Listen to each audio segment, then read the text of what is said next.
만나보고 싶은 이만한 믿음, 만나보고 싶은 이만한 믿음이란 제목으로 말씀을 나누겠습니다. 누가라는 사람이 쓴 성경에 두 권이 있는데 혹시 아시겠습니까? 누가가 쓴 거. 그렇죠. 누가복음. 또 하나 더 있어요. 예, 사도행전입니다. 이 누가복음과 사도행전에 누가라는 사람이 제시한 3대 백부장 삼총사가 있습니다. 3대 백부장. 첫 번째 사람은 누구냐면 예수님이 십자가에 달려 돌아가시는 그 장면을 끝까지 보고 있으면서 저는 정녕 진짜로 반드시 의인이었구나 라고 말했던 백부장이 있어요. 누가복음 23장 한번 읽어볼게요. 시작. 백부장이 그 된 일을 보고 하나님께 영광을 돌려 이르되 이 사람은 정녕 의인이었도다 하고. 그죠?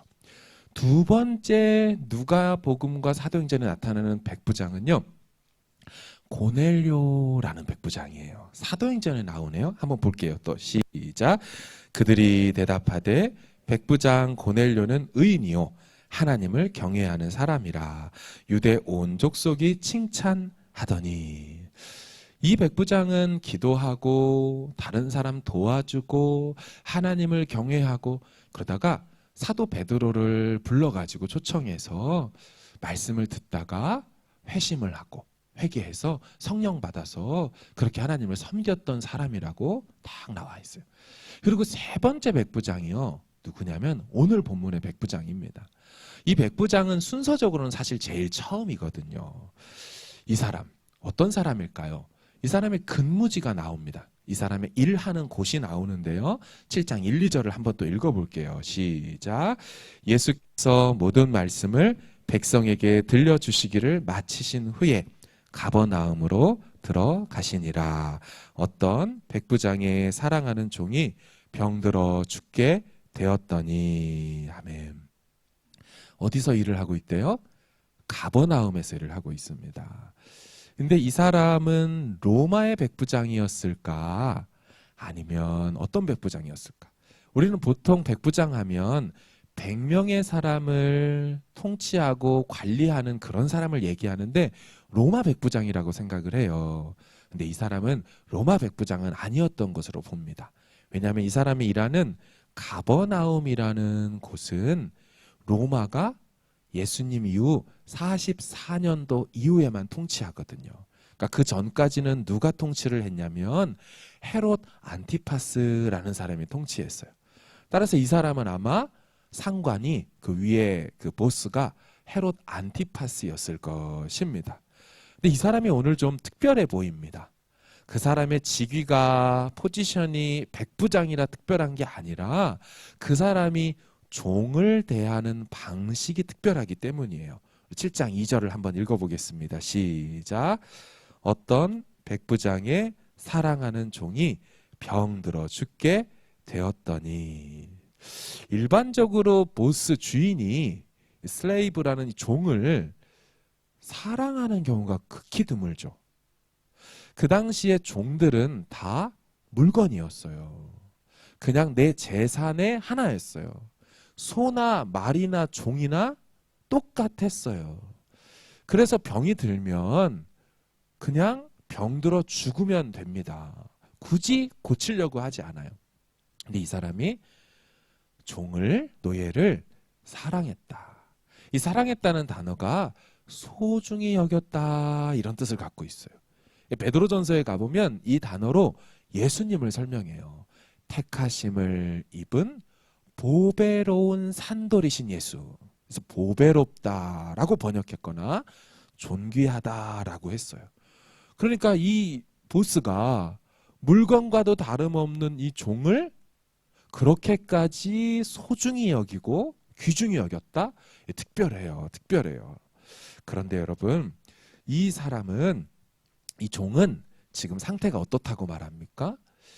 지금 우리가 읽고 있는 이 누가복음 본문 말고 이 본문과 똑같은 내용으로 마태복음에도 내용이 있거든요. 마태복음 8장에 있어요. 거기 가보면 이 사람의 병명이 무엇인지 나와요. 그게 뭐냐면 중풍병이라고 합니다. 이 중풍병의 상황이 얼마나 심각했을까요? 여러분 누가복음의 저자인 누가의 직업을 혹시 아세요? 누가가 뭐 하는 사람이에요? 의사였잖아요. 자신 의사의 눈으로 진단해 보니까 지금 이 종의 상태를 뭐라고 합니까? 종이 병들어 죽게 되었다. 그러니까 임종을 앞에 둔 상황이라고 말을 하는 겁니다. 그러던 중에 백부장에게 소문 하나가 들려옵니다. 우리 마을에 가버나움에 예수가 오셨습니다. 소문을 들었어요. 백부장은 이 얘기를 듣고 유대인 엘더 몇 명을 데리고 보냅니다. 장로님들 좀 가셔가지고 예수님께 도움을 좀 요청하세요. 3절 말씀 한번 보세요. 예수의 소문을 듣고 유대인의 장로 몇 사람을 예수께 보내어 오셔서 그 종을 구해주시기를 청한지라. 여러분들 좀 이상하죠? 왜 이상합니까? 이방인 백부장, 자기의 보스가 헤롯이에요. 이방인이 지금 누구한테 부탁을 하는 거예요? 유대인인데다가 장로입니다. 서로는 관계하지 않아요. 서로는 전혀 친하지 않아요. 근데 어떻게 이런 일이 생긴 걸까요? 이 백부장이 그동안 해왔던 일이 있기 때문이에요. 5절을 한번 같이 읽어볼게요. 시작. 그가 우리 민족을 사랑하고 또한 어떤 학자에 의하면 가버나움에 회당이 딱 하나 있었대요. 그렇다면 그 회당은 이 사람이 지은 거거든요. 이 사람은 유대인 민족을 사랑했어요. 그리고 유대인들을 위하여 회당까지도 멋지게 지어줬어요. 그러니 유대인 장로들 입장에서는 되게 고마운 사람이에요. 이방인이지만 되게 고마운 백부장이에요. 그래서 그럴까요? 유대인 장로들이 이 이방인의 청을 가지고 예수님께 나와 꽤나 진지하게 성경에는 간절히 부탁을 드렸대요. 4절 보세요. 이에 그들이 예수께 나와 간절히 구하여 이르되 이 일을 하시는 것이 이 사람에게는 합당하니이다. 정말로 간곡하게 제발 좀 예수님. 여러분 유대인이 유대인 장로가 예수님께 부탁할 이유가 없지요. 나이적으로도 장로니까 더 많았을 거고 유대 사회에서 예수는 청년이고 일반 사람이고 이 사람들은 지위층이에요. 근데 뭐 한다고 여러 명이 와가지고 간곡하게 진지하게 간절히 부탁할 이유가 뭐가 있어요? 그 이유가 있다면 이 백부장이 유대인들에 대한 특별한 마음을 보였기 때문이죠. 예수님도 이걸 느끼셨을까요? 이 말을 듣고 그 백부장의 집에 가서 그 종을 고쳐주기로 합니다. 그래서 막 이동을 해요. 그런데 여러분 이동하는 과정 속에 자 여기서 만났다고 치면 이제 이 백부장의 집에까지 이렇게 가는 도중에 이상한 상황 하나가 발생합니다. 그건 뭐냐면 막 가고 있는데 이 백부장이 또 다른 사람들을 또 보낸 거예요. 그러니까 백부장은 2번 사람들을 보냈어요. 유대인 장로 몇 명을 처음 보냈고 그래서 만나가지고 이렇게 오는데 또 곳에 사람을 또 보냈어요. 자, 한번 볼까요? 6절과 7절을 한번 읽겠습니다. 시작. 예수께서 함께 가실세. 이에 그 집이 멀지 아니하여 백부장이 벗들을 보내어 이르되 주여 수고하시지 마옵소서. 내 집에 들어오심을 나는 감당하지 못하겠나이다. 그러므로 내가 주께 나아가기도 감당하지 못할 줄을 알았나이다. 말씀만 하사 내 하인을 낫게 하소서. 아멘. 지금 2번째 사람들을 보낼 때 그 사람들은 누구라고 성경이 말하고 있어요? 벗들이라고 하죠. 친구들이래요. 친구들. 그럼 어떻게 되는 거예요? 첫 번째는 유대인 장로 몇 명을 보내고 오는 길에 곳에 또 다시 친구들을 보내어서 얘기한 거예요. 아마 백부장은 처음에 이렇게 생각했나 봐요. 예수님을 초청해서 우리 집으로 모셔서 예수님 보고 이 종을 좀 고쳐달라고 해야겠다. 그런데 첫 번째 무리들이 가서 설득해서 모셔오는 그새 얼마나 걸렸을지 모르지만 길진 않았겠죠? 그 시간 동안에 이 백부장이 생각한 거예요. 그리고 어떤 생각이 들었던 거예요. 그래서 뭐 하는 거예요? 다시 친구들을 보내면서 바뀌어진 자기 생각을 전달하는 거예요. 그럼 무슨 생각이 바뀌었다라고 얘기합니까? 6절에서 8절 보세요. 제가 다시 읽을게요. 이렇게 생각이 바뀐 거예요. 주여 수고하지 마옵소서. 내 집에 들어오심을 나는 감당하지 못하겠나이다. 그러므로 내가 주께 나아가기도 감당하지 못할 줄을 알았나이다. 말씀만 하사 내 하인을 낫게 하소서. 나도 남의 밑에 든 사람이요, 내 아래에도 병사가 있으니 이더러 가라 하면 가고 저더러 오라 하면 오고 내 정도로 이것을 하라 하면 하나이다. 그러니까 백부장이 처음에는 예수님이 오셔야 된다고 생각했다가 생각이 바뀌었어요. 어떻게 내가 예수님을 우리 집에 모실 수가 있지? 안 돼. 나는 그런 감당이 안 되는데. 그럼 그렇다고 해서 내가 집에서 나와서 예수님을 중간에 만날까? 아니야. 나는 예수님을 만날 자격도 없어. 이런 고민 속에 사람들을 보내어서 한다는 말이 뭐예요? 예수님, 오지 마시고 말씀을 그냥 하십시오. 말씀을 하시면 그 말씀의 권위로 인하여서 우리 종이 나을 것이라고 저는 믿어요 하고 사람을 보냈다라는 것이에요. 백부장의 핵심이 뭡니까? 우리 성경 6, 7절 좀 보여주세요. 내 집에 들어오심을 감당도 못하고 그렇다고 내가 주님께 나아가는 것도 나는 감당이 안 되고 합당하지 않습니다. 나는 자격이 없습니다. 라고 말했던 거예요. 이 사람이 처음 사람을 보낸 다음 오시는 곳에 갑자기 그 생각이 탁 들은 거예요. 여러분, 근데 이게 놀라운 장면입니다. 엄청난 대조가 있어요. 엄청난 반대되는 장면이 있어요. 그럼 백부장의 이 고백과 아까 처음 보냈던 유대인 장로들이 말했던 고백이 완전히 다른 거 아세요? 4절 5절 보여주세요. 유대인 장로들이 처음 갔을 때는 이렇게 얘기를 했거든요. 이에 그들이 예수께 나와 간절히 구하여 이르되, 예수여, 이 일을 하시는 것이, 당신이 와서 이 백부장의 종을 고쳐주는 것이 이 사람에게는 합당합니다. 왜냐하면, 이 왜냐하면이라는 게 한글 성경에 없지만 영어 성경이랑 원문에 있어요. 왜냐하면 그가 우리 민족 사랑했고 우리를 위해 회당을 지어주었기 때문입니다. 여러분, 지금 무슨 장면이에요? 지금 누군가는 합당하다라고 말하고요, 누군가는 합당하지 않다고 얘기하는 장면이에요. 유대인 장로들은 그를 치료해 주러 가는 것이 예수 당신 합당한 거예요. 당연히 가서 당신이 할 일이죠 라고 얘기했다면, 이 백부장 본인, 정작 본인은 집에 들어오는 것도 합당하지 않고요, 저는 그렇다고 내가 나아가는 것도 합당하지 않고요. 이 백부장의 엄청난 겸손이 보이세요? 유대인 장로들의 눈에는 예수님보다 백부장이 더 크고 중하게 보였어요. 중요하게 여겨졌어요. 그래서 하는 말이 뭐예요? 당신이 이 사람에게 은혜를 베풀어야 합니다.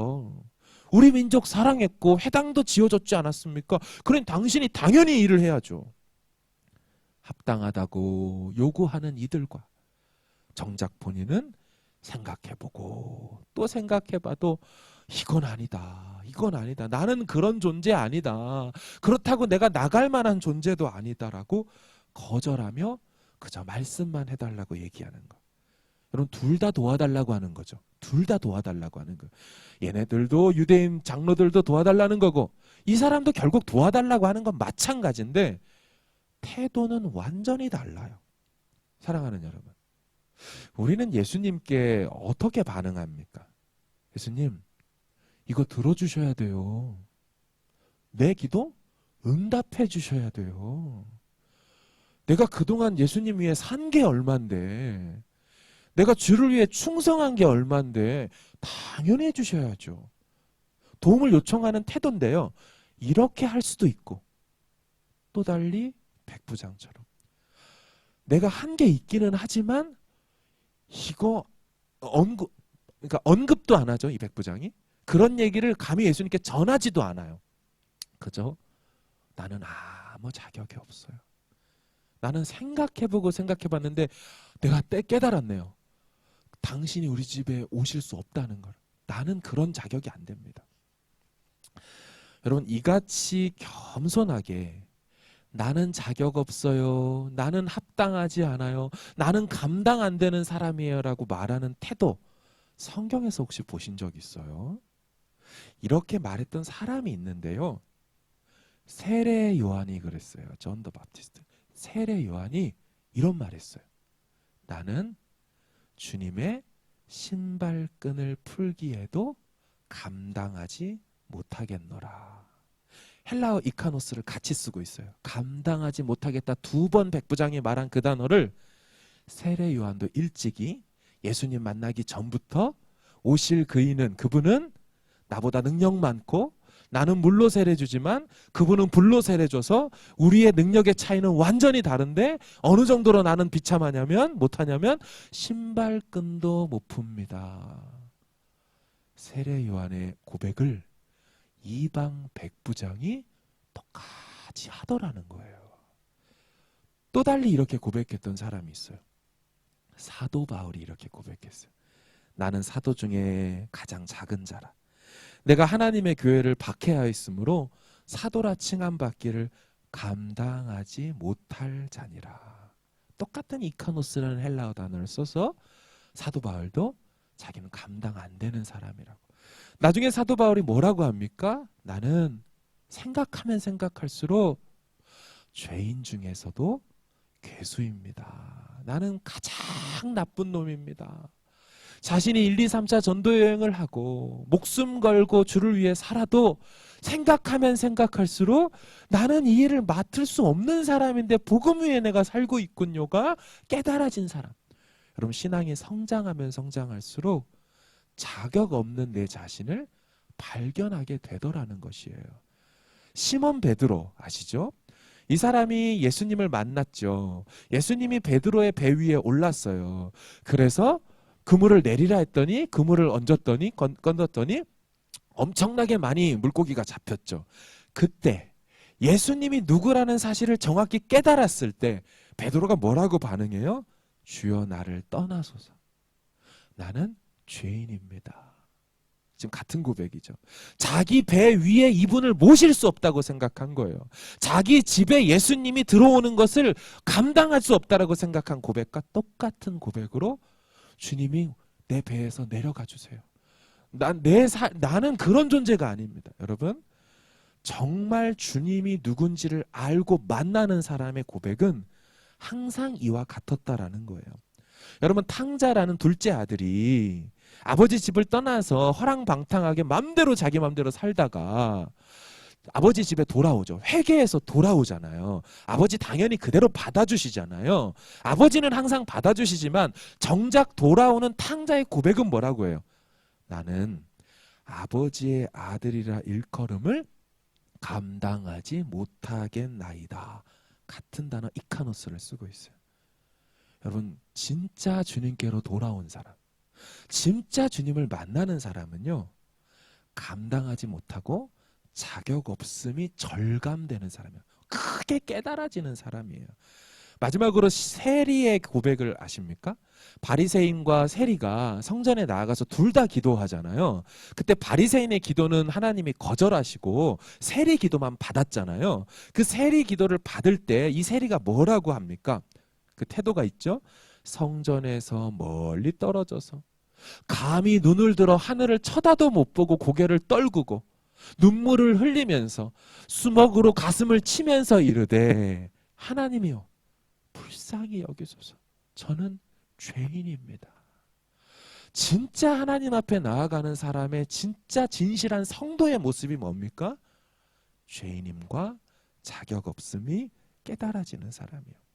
사랑하는 여러분, 우린 여기 누구도 하나님 앞에 합당한 사람이 없어요. 어느 누구도 그분께 도움을 구할 때 나는 은혜받기 합당합니다. 나는 구원받기 타당합니다. 나 정도는 구원해야죠. 라고 손들 수 있는 사람이 없다라는 거예요. 로마서 3장 말씀 같이 한번 읽어볼게요. 시작.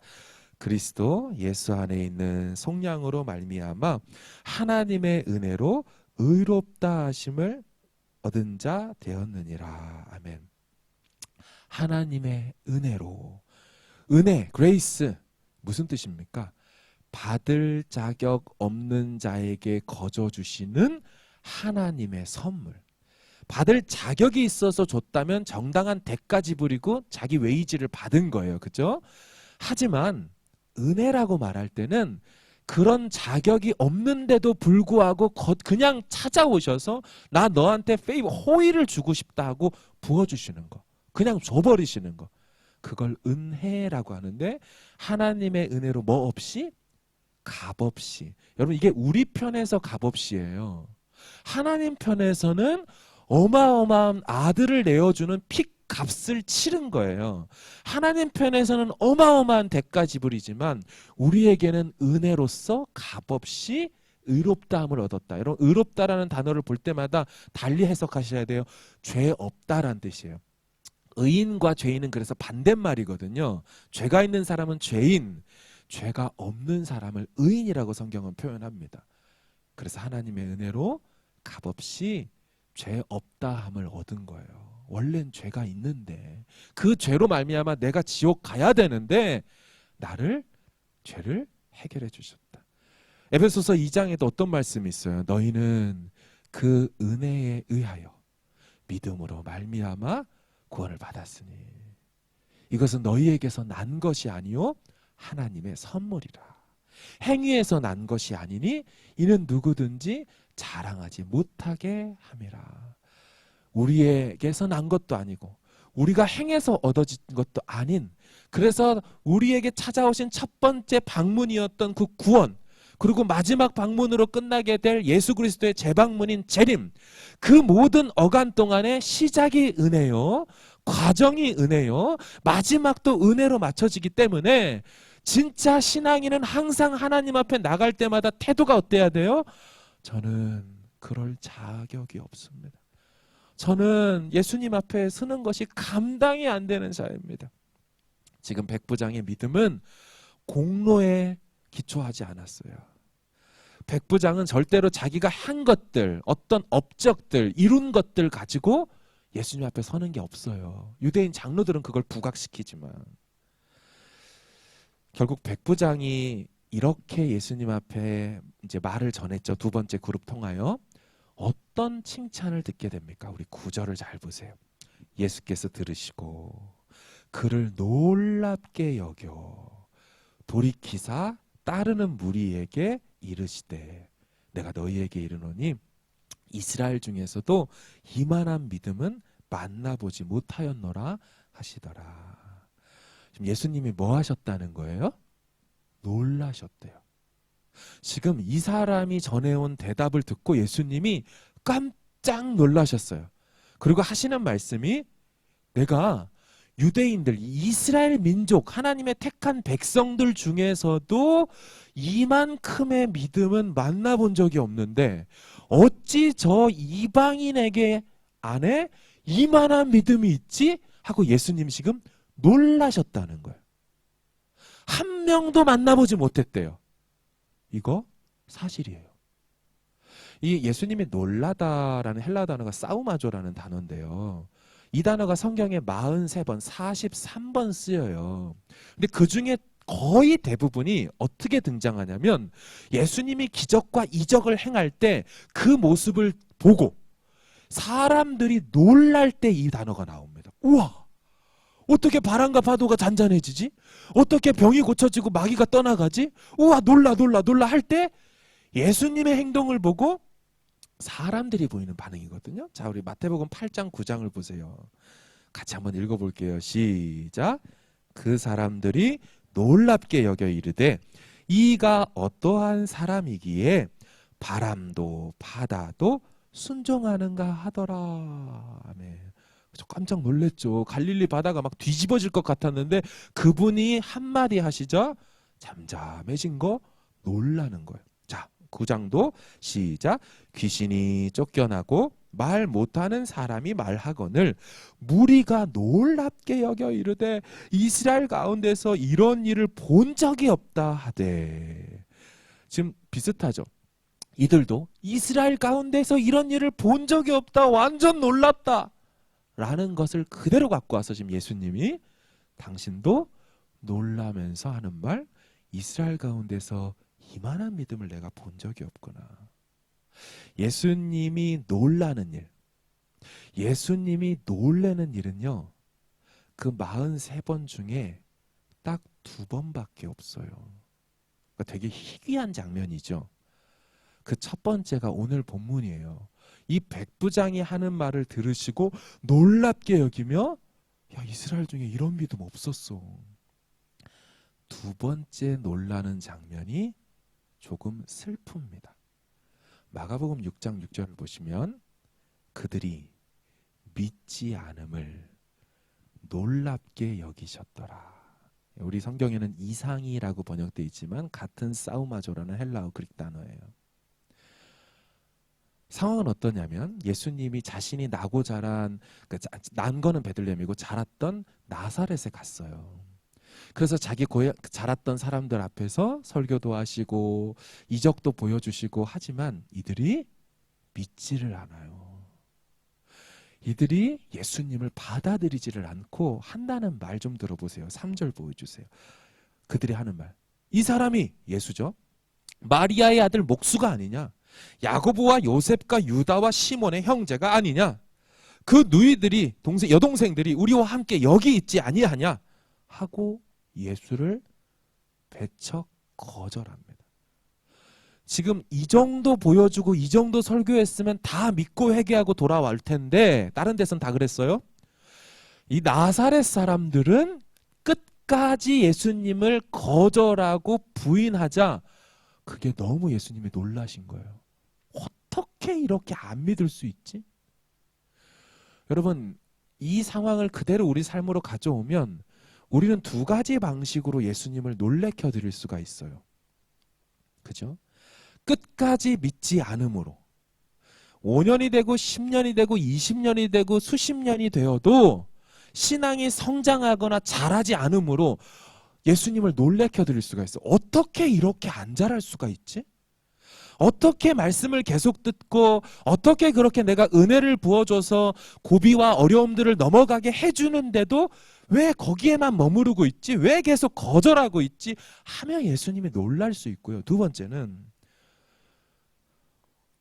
생각지도 않았는데 반응을 보임으로 이만한 믿음으로 예수님을 놀래켜 드릴 수도 있다는 것이죠. 여러분, 제가 이런 생각이 들었거든요. 만약에 여러분 백부장이라는 사람이 두 번째 그룹을 보내서 이 내용을 오지 마세요. 저는 뭐 감당도 안 되고 나가지도 못하고 그러니까 오지 말고 말씀만 하세요. 이렇게 하는 행동들을 이 백부장이 하지 않았으면 그 사랑하시는 종 병 치유 안 해주셨을까요? 해줬겠죠. 왜요? 오시는 길이었잖아요. 그죠? 오시는 길이었잖아요.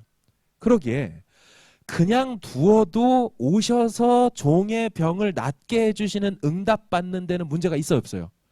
없지요. 아무 문제가 없어요. 응답받는 데는 아무 지장이 없고 어차피 올 응답이었어요. 그런데 그가 다시 생각했다는 거예요. 첫 번째 무리가 가서 예수님과 같이 대화하는 동안 그가 생각하고 또 다시 생각하고 그래서 두 가지를 알게 돼요. 첫 번째는 먼저 자신을 보게 되었어요. 내가 그럴 자격이 없지. 맞아. 내가 군인인데 오라 가라 할 수 있는 건 위에 있는 사람이 할 수 있는데 나는 그분보다 아래에 있잖아. 내가 도움을 부탁하는 입장에서 어떻게 내가 그분 보고 오라 가라 할 수 있지? 나는 그럴 자격이 안 되지. 자신을 봤어요. 두 번째는 예수님 그분을 본 거예요. 자기 직장 상황 속에서 군대 상황 속에서 분명히 상관자가 높은 보스가 윗사람이 하라 하면 하고 하지 말라 하면 안 되는 것처럼 그분의 권위로 그냥 말씀하면 되는 거 아닌가? 이 군대의 원리를 자기 삶으로 가지고 와서 예수님께 그렇게 고백하여 드린 거예요. 예수님의 신적인 권위를 인정하여 드린 거예요. 그런데 여러분, 이 사람 백부장의 반응은요, 사실 생각하면 생각할수록 놀라운 반응이 됩니다. 왜 그러냐면 지금 결국 예수님 오지 말란 얘기잖아요. 병 치료해 주는데. 그런데 왜 놀랍냐면 고대에는 2000년 전에는 기적같이 병이 낫는 그런 일들은 반드시 직접 접촉에 의해서만, 그러니까 손을 닿는 그 어떤 치유자와 병자 간의 접촉이, 터치가 있어야만 일어난다라고 믿고 있었기 때문이에요. 지금 그렇게 믿고 있는데 오지 말라고 했다는 얘기는 이 사람이 지금 그걸 뛰어넘었다는 장면이거든요. 그 증거를 좀 볼게요. 고대의 치유관은 반드시 만져야만 낫는다, 손닿아야만 낫는다라는 증거를 볼게요. 6장 19절을 보세요. 온 무리가 예수를 뭐 하려고 힘써요? 만지려고 힘쓰니. 이는 왜냐하면, 왜 만지려고 했냐면 능력이 예수께로부터 나와서 모든 사람을 낫게 함이러라. 그러니까 그들이 다 예수님을 만지려고 했던 건 그 치유자의 몸에 터치해야만 능력이 흘러온다라고 그들은 생각했어요. 또 하나의 증거를 더 볼게요. 혈루병 걸린 여인입니다. 5장 29절 보면 그 여인의 생각이에요. 이는 왜냐하면 내가 그의 옷에만 손을 대어도 구원을 받으리라 생각함일러라. 조금 더 대단한 믿음이죠. 보통 사람들은 몸에 손을 대어야 낫겠다고 생각했다면 이 여인은 몸에 닿을 필요도 없이 옷자락에만 손을 대어도 능력이 올 거라고 믿었어요. 그래서 일반 사람보다 대단한 믿음이에요. 자, 그렇다면 이 백부장의 믿음은 어느 수준이 되는 거예요? 오실 필요도 없고 만질 필요도 없고 옷자락 정도도 아니고 말씀만 하셔도 이 일이 일어났다라고 하니 예수님과 그 주변에 있는 사람들에게는 정말 놀라운 믿음인 거예요. 그렇게 하지 않아도 가서 치료해 줄 건데 굳이 하지 않아도 된다는 그와 같은 고백. 근데 여러분, 한 가지 더 있어요. 마지막. 이 백부장이 이방인인데 만약 그가 구약 성경을 아는 사람으로서 이 고백을 했다면 이 믿음은 폭발하게 됩니다. 정말 나중에 이제 얘기 미리 드렸지만 백부장, 예수님 그랬잖아요. 이스라엘 중에 이런 믿음 없다. 나 완전 놀랬다. 이 사람밖에 없거든요. 예수님이 사람의 믿음을 보신 적은 있어요. 우리 중풍병자 올 때 저 위에 그 지붕 뜯어가지고 할 때 친구들의 믿음을 보셨다고 나와 있어요. 저들의 믿음을 보시고, 믿음을 보시는 정도는 있어도 믿음 때문에 예수님이 놀라버린 건 이 사람이 성경 전체에 유일합니다. 대단한 인물이죠. 근데 이 사람이 만약에 구약을 알았다면 대단한 겁니다. 자, 왜냐면 시편 107편을 보여주세요. 자, 107편에 이런 말씀이 있어요. 구약에. 이에 그들이 그들의 고통 때문에 여호와께 부르짖음에 그가 그들의 고통에서 그들을 구원하시되 그가 그의 말씀을 보내어 그들을 고치시고 위험한 지경에서 건지시는도다. 아멘. 잘 보세요. 어떤 내용입니까? 하나님의 백성인 이스라엘 백성들이 고통 중에 도와달라고 부르짖어요. 도와달라고 해요. 그럼 여호와 하나님이 그들을 건져주고 구원해 주려고 가는데 어떻게 하신대요? 무엇으로 그들을 고치신대요? 그가 그의 말씀을 보내어 고치십니다. 그러니까 구약 성경에 의하면 말씀으로 누군가의 질병을 치료하거나 고칠 수 있는 존재는 누구밖에 없어요. 구약에 의하면 성부 하나님밖에 없어요. 만약에 이 사람이 그걸 알았다면 지금 예수님을 누구로 인정하는 거예요? 바로 하나님으로 인정하는 거예요. 그 사람이 이방인으로서 구약을 몰랐다 손치면 지금 이 장면을 통하여서 지금 성경은 예수님을 누구로 고백하는 거예요? 바로 예수가 구약의 107편에 말했던 말씀으로 우리의 질병을 치료하고 고치는, 우리의 부르짖음에 반응하는 분이라는 것이 드러나는 거죠. 따라서 예수님이 구약의 백성들, 특별히 함께 지금 이동하는 중에 있는 유대인 장로들의 눈에는 누구로 보여야 해요? 성부 하나님처럼. 성부 뺄게요. 하나님처럼, 하나님으로 보여야 할 것입니다. 그래서 지금 이 장면이 누가복음 7장에 기록되어 있는 거예요. 여러분, 누가복음 6장 우리가 뭐 다뤘죠? 예수님이 평지 설교하셨죠. 예수님이 산에서 내려오셔서 제자들을 삼으시고 사도들을 부르신 다음에 제자는 어떻게 해야 된다, 제자는 어때야 된다, 듣고 행하는 자야 된다, 주초를 반석 위에 쥐고 놓고 믿고 행하는 자야 된다, 막 이런 얘기를 하셨어요. 그리고 나서 그 제자의 모델로 제시한 사람이 누구냐면 이 사람인 거예요. 우리 또 다음번에는 그 또 다른 여인을 보게 되고 또 다른 세 명의 샘플을 누가복음에서 계속 제시하고 있습니다. 그 제자의 참된 모습들. 사랑하는 여러분, 그럼 우리가 예수님께 기도하면 구하면 예수님 도와주지 않으실까요? 당연히 도와주세요. 성경의 수많은 기도와 간구에 대한 내용을 보면 예수님이 좀 생각해볼게 들어줄게, 생각해보고 들어줄게, 이런 뉘앙스가 없어요. 구하라, 찾으라, 문을 두드리라, 내가 반드시 응답해주겠다고 약속하셔요. 심지어 이방인 백부장이 간청을 해도 거절하는 법이 없이 도와주세요.